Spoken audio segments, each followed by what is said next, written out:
નમસ્કાર મિત્રો, રામદેવ ન્યૂઝમાં આપનું હાર્દિક સ્વાગત છે। આપની સાથે હું છું વિનોદ સાધુ। આપ તમામ બધા ભાવિક ભક્તો અને મિત્રો મારાથી પરિચિત જ હશો, પરંતુ મારે આજે વાત કરવી છે।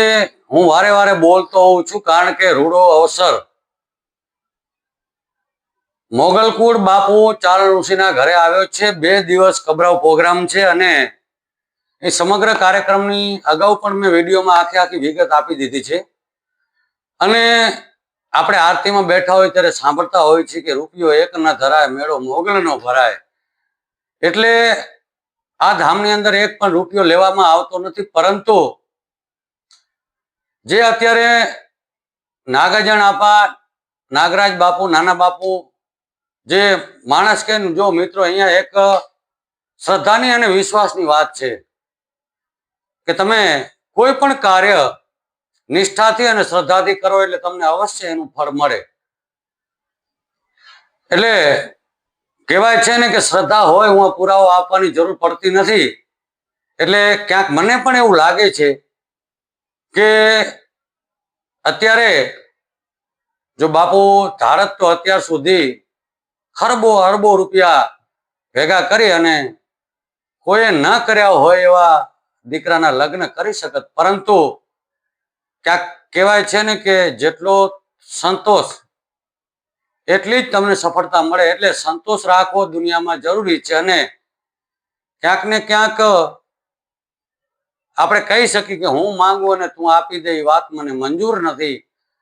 આ ભજનમાં પણ કહેવામાં આવ્યું છે, એટલે આપણે કોઈ આધ્યાત્મિક કે સત્સંગની વાત નથી કરવાની, પરંતુ દાતાઓનો અમારે આભાર માનવો જોઈએ। કારણ કે જે પણ વ્યક્તિ ફૂલ નહીં તો ફૂલની પાંખડી થોડુંક પણ આપે તો આભાર તો માનવો જોઈએ। ભલે બાપુ કહેતા હોય, બાપુ કે છે કે ગુપ્ત દાન કરો, પરંતુ એ ત્યાં સ્થાનક માટે છે, ત્યાં માતાજીના ખોળામાં છે। પણ જ્યારે આવડું મોટું આયોજન અને અત્યારનું જનરેશન તો આપને બધાને ખબર હશે, એની ઘણી બધી અપેક્ષાઓ હોય અને સ્વાભાવિક છે, હોઈ શકે। માતા પિતા પાસે જ્યારે આવો પ્રસંગ હોય પોતાનો, એટલે એના બાળકો ઘણી બધી અપેક્ષાઓ રાખતા હોય, પરંતુ ક્યાંક ને ક્યાંક એની અંદર બાંધછોડ થતી હોય છે, કારણ કે ન પહોંચી વળી તો અમુક વસ્તુ ન પણ થઈ શકે। એટલે બાપુથી તો આ વસ્તુ આપણે 100% કહી શકીએ કે ન થઈ શકે, પરંતુ જો સારું કાર્ય કર્યું હોય ને એટલું અવશ્ય તમને એનું ફળ મળે ને મળે। કારણ કે સત્ય થોડુંક તમને પરેશાન કરે પણ પરાશત નથી। એટલે હવે મારે એમના ફુલેકાની વાત કરવી છે। આમ તો બધા વરઘોડો કહેતા હોય છે, પણ કદાચ ઘણા બધા ભાવિક ભક્તો કન્ફ્યુઝ છે કે આ કાર્યક્રમ ક્યાં છે એમ। પણ ભોજન સમારંભથી ગણેશ સ્થાપના, આ તમામ કાર્યક્રમો, જે પણ શુભ પ્રસંગો છે, એ કબરાઓ મધ્યે 2 દિવસ રાખવામાં આવેલ છે।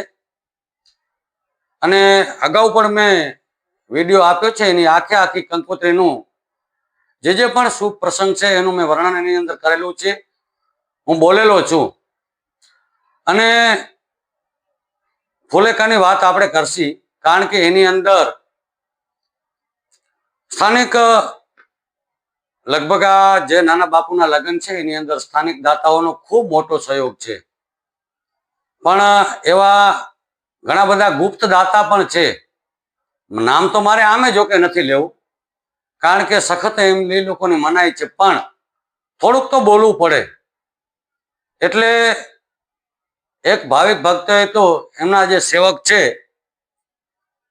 એને લગ્નમાં જે ખર્ચો થાય એની સંપૂર્ણ જવાબદારી ઉપાડી લીધી છે કે બાપુ આ લાભ મને મળવો જોઈએ। તો બીજી તરફ બીજા જે એમના સેવક છે એમને હાથી ફુલેકામાં કબરાઓની અંદર હાથીથી એની ઉપર બેસાડી નાના બાપુને અને ગામની અંદર આખે આખું ફુલેકું એમનું ફેરવવાનું છે, કારણ કે દાતાનો ભાવ છે. એટલે હાથીનો જે પણ શણગાર થાય એ, કારણ કે આપણાને તો ખબર ન હોય, કારણ કે ગુપ્ત હોય તો હવે કેટલા હાથી મંગાવે, 2 મંગાવે, 4 મંગાવે, 1 મંગાવે, પણ એ આપણે જે આપણી ભાષામાં આપણે વરઘોડો કહી તો આ ફુલેકું છે. અને આ ફુલેકાની વિગત મારી પાસે છે, ક્યારે રાખી છે ને એ હું આપને જણાવી દઉં. કારણ કે વારે વારે 29/11/2025 અને શનિવારે રાત્રે 9:15 હાથી ઉપર છે. ફરીથી મિત્રો કહી દઉં. અને અહીંયાથી જાન પ્રસ્થાન થવાની છે 30/11 રવિવારે સવારે 6 અને આ જાન હસ્તમેળાપ આજે પ્રસંગ છે એનું સ્થળ છે ગોકુલધામ રિસોર્ટ, મોરબી રોડ, બેડીગામ પાસે, વિજયનગર, રાજકોટ. એટલે જે ભાવિક ભક્તો જેમને કબરાવાવું હોય તો કબરાવ 2 દિવસનો કાર્યક્રમ છે. હાથીનો મારે એટલા માટે ઉલ્લેખ કરવો પડે, કારણ કે દેવાવાળો તો દેવાનો જ છે. કદાચ અમે બોલી કે ન બોલી તો એને કઈ ફરક પડવાનો નથી. જે દાતાઓ છે, સ્થાનિક દાતાઓ છે, જે બાપુના નજીકના, એ જે આપવાના છે એ તો આપવાના જ છે. એને કઈ એવું છે નહીં કે ભાઈ તમે બોલો, મારી પ્રસિદ્ધિ કરો, હું પ્રસિદ્ધ થાઉં. અને જે વ્યક્તિને આપવું છે એને કઈ પ્રસિદ્ધિનો, ઘણા ખરા બધા લોકો એવા હોય છે કે એને શોખ નથી હોતો, પણ ક્યાંક ક્યાંક અમુક વસ્તુ જરૂરી પણ છે, લોકો સુધી પહોંચાડવી પણ જોઈએ. કારણ કે એનાથી, આ તો ભલે લગ્ન પ્રસંગ છે, પણ બીજા કોઈ એવા કાર્ય હોય તો અન્યને પણ એનાથી પ્રેરણા મળે. એટલે આ જે પણ આની અંદર દાતા છે એમનો બાપુએ ખૂબ ખૂબ આભાર વ્યક્ત કર્યો છે. એમને આશીર્વાદ પણ આપ્યા છે બાપુએ કે મા મણિધરમાં મોગલ જે પણ નાના બાપુના લગ્નમાં જે પણ ફૂલની તો ફૂલની પાંખડી જે પણ સહભાગી થશે એ ભાગ્યશાળી હશે. કારણ કે મા મણિધરનું કાર્ય છે, આપણે કહી શકીએ. કારણ કે એનો પરિવાર છે, નાગકુળ છે, મોગલકુળ છે. એટલે એના પરિવારમાં હું ને તમે તો આપણે તો ખાલી માત્ર આ પ્રસંગને સુશોભિત કરવા માટે ઉપસ્થિત રહેવાનું છે. પણ ફરી અને આ જે પણ હાથીનો જે આખે આખો એને ખર્ચો ઉપાડ્યો છે એમને પણ માતાજી જાજુ આપે. અને જે બીજા અન્ય દાતા છે, જેમ મેં વાત કરી એમ બાપુના દીકરા છે. કારણ કે બાપુ બધાને પોતાના સેવકોને પણ પોતાના દીકરાની જેમ રાખે છે. એટલે આ તમામ મિત્રો ખૂબ ભાગશાળી છે. અને હું પણ પત્રકાર તરીકે, કારણ કે કોઈ પણ સેવાનું કાર્ય હોય તો